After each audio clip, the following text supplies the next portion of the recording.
math is supposed to be X plus Y equals Z. Nothing else. Well, and that might be true, but this is now a stat class for you. I know, and I've always heard scary things about No, that. don't you worry about that.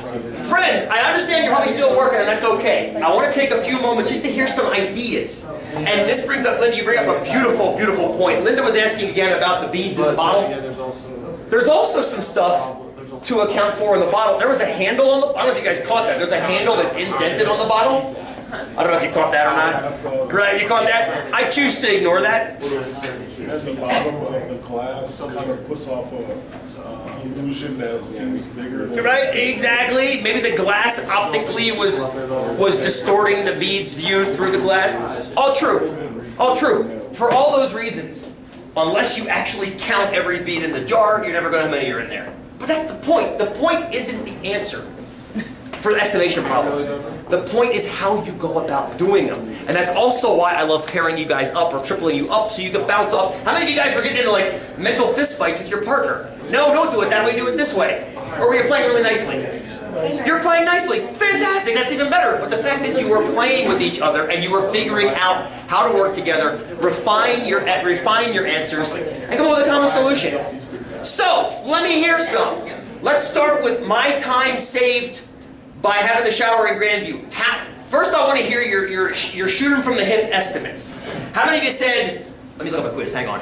How many of you said it was going to be about an hour's time saved? How many of you said about a day time saved? And how many of you said about a week time saved hours? Good, good. The day was a little, the hour was a little ridiculous. You can figure that out right away. I mean, if it took you 2 minutes to walk from Grandview to Modoc, and I'm doing that 5 times a week, even if you use 2, that's 10 minutes. Multiplied over an entire year is way more than an hour. So you can pretty much throw the hour out. But it's tricky between a day and a week. So let me hear you guys' estimates. You guys came up with 18 hours total? No. That was our shoot from the hip. That was your shoot from the hip. Boom. So what did you guys estimate for the year? 33, but we didn't know you worked Friday. I just did Monday, Tuesday, Wednesday, Thursday. Totally cool. Totally cool. I need to thank you for telling me. This is a brand new assessment. I need to make things a little more clear about like the fact that I work all 5 days. So, can we adjust their estimate? So 33 assumes not Fridays. Can we do a really quick adjustment on their estimate to include Fridays? Yeah. If so, how? This is where math comes back.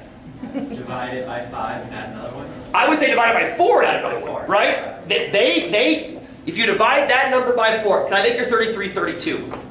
Because it's easier to divide by 4. Is that okay? Yeah. So when I get 32, no, damn it, use 33.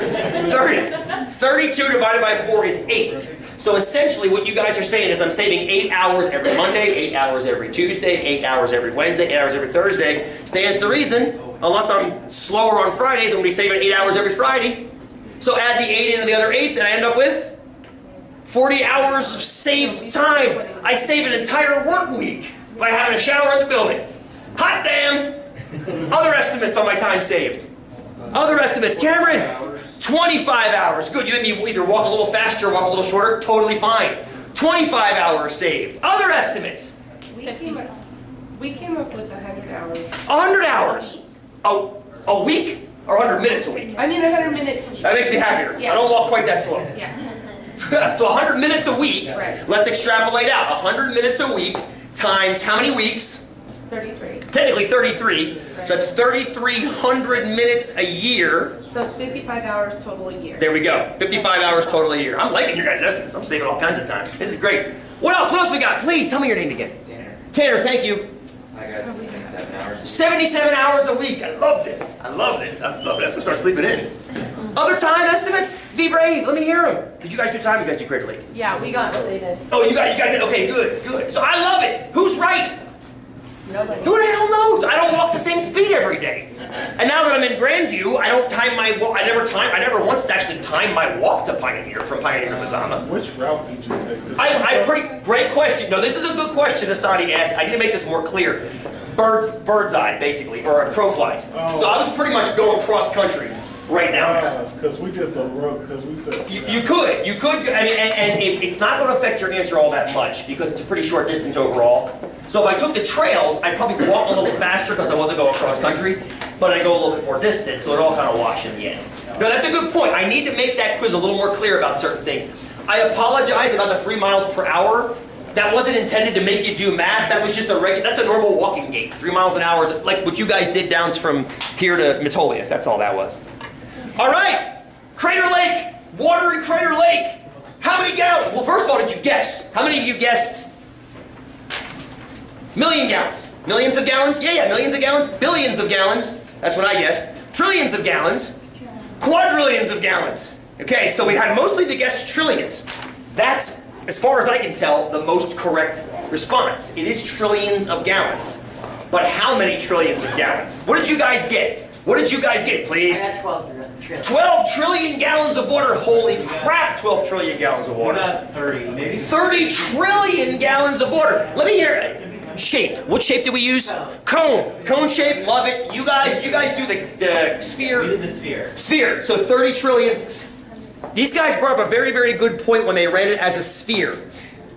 Since Crater Lake is about 6 miles across, okay, these guys know their estimate is too big. And here's why. If it's 30 miles or 6 miles across, in order for it to be a true sphere, a hemisphere, 3 miles deep. But according to the reference I gave you, it's only 2,000 feet deep. So it's more like a football than a sphere, if you ignore Wizard Island and all the other topography that's in it. So you guys got 30 trillion gallons, but you knew it was too big. So given time, we could average 12 and 30, maybe get somewhere in the middle. I like that very much. Other estimates, please. 4 trillion. 4 trillion. Tell me your name again. David. David, I think I got 5.2 trillion. Very close to your estimate. And you use what shape? Cone? Yeah. Cone again, okay. Madison? Oh, 4. You guys working together. Good. Other estimates? 4.2 trillion? 500, half a trillion. Half a trillion-ish. Good. And the reason we're getting this variance is there's a humongous difference. As much as there wasn't a difference between if I took the road or the trail walking, if you use a cone versus a sphere to estimate this thing, that is a lot of water difference, isn't it? It's a ton of water difference between one and the other. So I love these estimates. I've actually Googled this. Micah Googled it, 4.5 cubic miles of water. Cubic miles of water. That is a useless unit to me. I mean, imagine, what does a cubic mile look like? Well, imagine a mile. Now stand it up on its end, and now bring it across like this and draw a box around it, right? It's like, I don't know what that is. I have no idea what that is.